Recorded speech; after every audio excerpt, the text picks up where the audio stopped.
ओबीसीचा कोटा वाढवून आरक्षण देऊ शकतो असं माझं मत आहे। ते टिकायचं असेल तर केंद्राने ताबडतोब तसा कायदा केला पाहिजे। घटनेच्या दुरुस्तीमधून देता येत नाही। यांचं म्हणणं आहे की घटना दुरुस्ती करा आणि ओबीसीतून देण्याचा निर्णय घ्या। तर 2 महिन्यापासून मी आंदोलन करणार हे सांगून सुद्धा सरकारने त्याच्यावर हालचाल केली नाही। आमचा आक्षेप हेच आहे, सरकारने तो वेळ काढूपणा केला नसता तर मुंबई थांबली नसती। ची चर्चेला तयारी आहे, आम्हाला बोलवून द्या।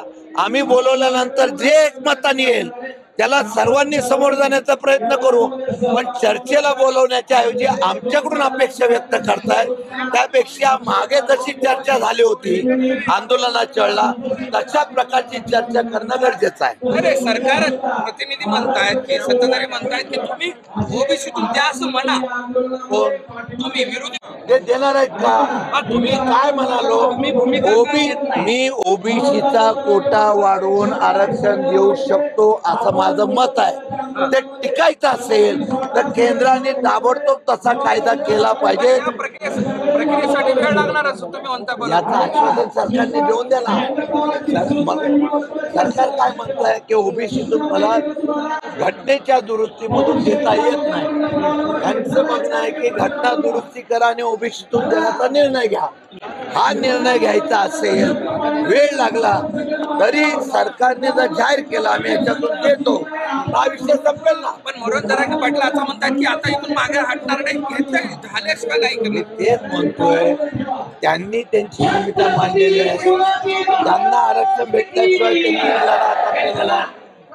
नवी मुंबईला जे आश्वासन दिलं गेलं होतं त्यावेळेला त्यांनी आंदोलन मागे घेतलं होतं, मी त्याला साक्षीदार आहे।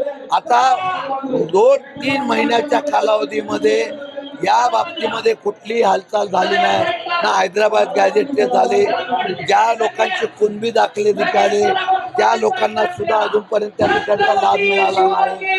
एवढंच नव्हे तर 2 महिन्यापासून मी आंदोलन करणार हे सांगून सुद्धा सरकारने त्याच्यावर हालचाल केली नाही। आमचा आक्षेप हेच आहे, सरकारने तो वेळ काढूपणा केला नसता तर मुंबई थांबली नसती। जाणीवपूर्वक सरकार करतंय का?